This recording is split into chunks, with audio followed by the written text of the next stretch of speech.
Berdoa sebelum memasak dan memasak dengan hati.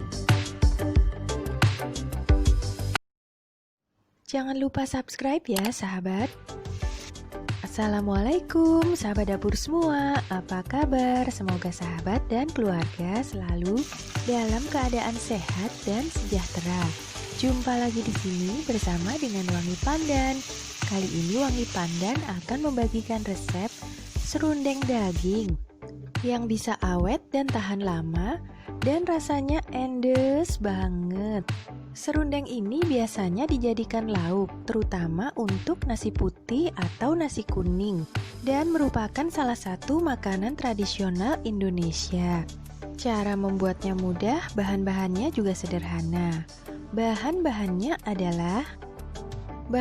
sangat sederhana dan pasti ada di dapur sahabat semua. Tidak memerlukan bahan yang rumit. Siapkan 8 siung bawang merah, 4 siung bawang putih, 1 potong lengkuas, kemudian 3 lembar daun jeruk purut, 1 lembar daun salam, kemudian 1 sendok teh asam jawa, 1 sendok teh ketumbar bubuk, dan 200 gram daging sapi, serta setengah butir kelapa parut yang muda. Sedangkan bahan tambahannya adalah garam, 3 sendok makan gula jawa yang telah dihaluskan, jintan, dan kaldu bubuk. Nah, simple banget kan sahabat? Bahan-bahannya hanya itu saja kok. Cara membuatnya, khusus untuk kelapanya, usahakan yang muda ya, agar pada saat matang nanti rasanya lembut dan crunchy. Dan jika kelapanya muda rasanya lebih manis ya. Sedangkan dagingnya cuci hingga bersih terlebih dahulu, kemudian simpan di dalam freezer selama kurang lebih 2 jam untuk memudahkan kita memotongnya.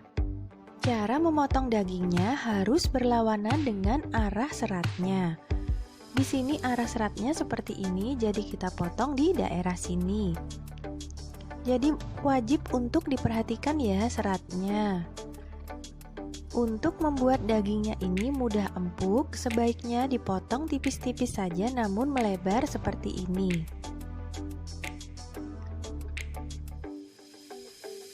Potong daging dengan ketebalan kurang lebih di bawah setengah sentimeter. Nah seperti ini ya, tipis-tipis saja. Dan ini terlihat seratnya berlawanan dengan serat yang memanjang tadi ya.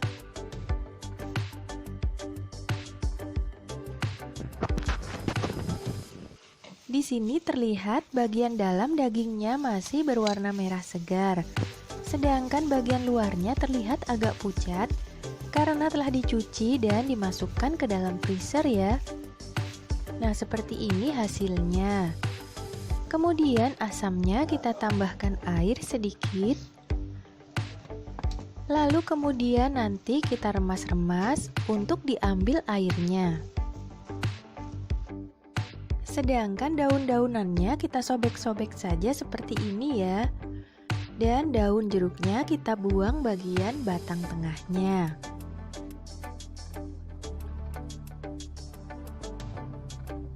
Untuk lengkuasnya kita geprek saja.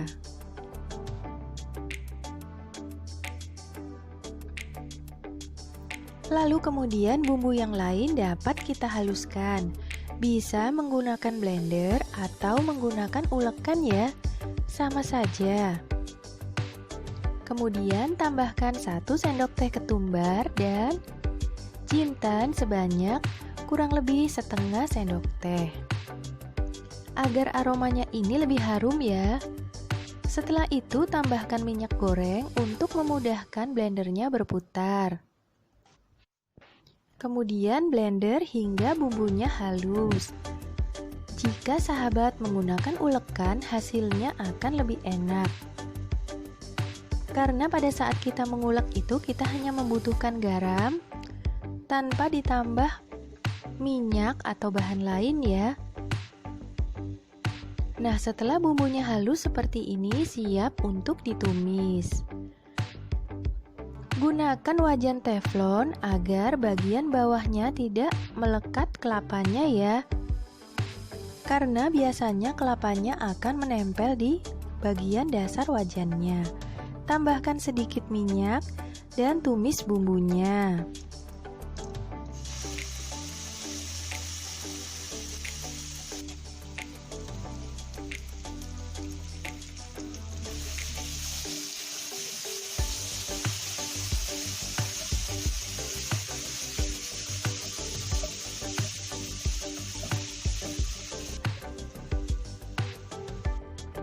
Kemudian tambahkan dagingnya.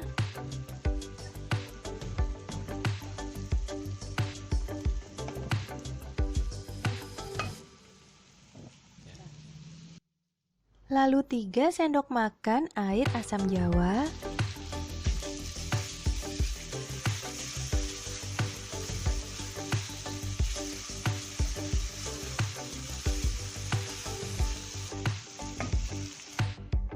Tiga sendok makan gula jawa atau gula merah.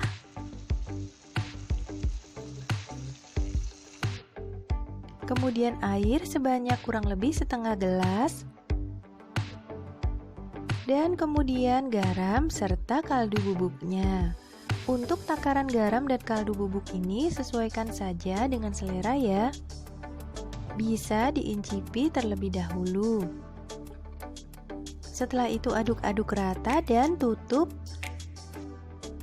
daging ini. Kemudian api kompornya kita kecilkan sampai air dari daging ini habis.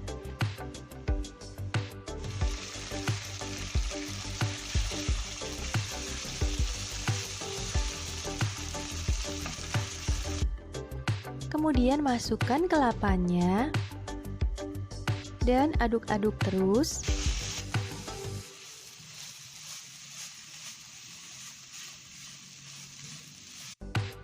Sampai kelapa ini berubah warna, gunakan saja api sedang terlebih dahulu. Jika telah berubah warna seperti ini, maka api kompornya kita kecilkan agar kelapanya tidak hangus ya.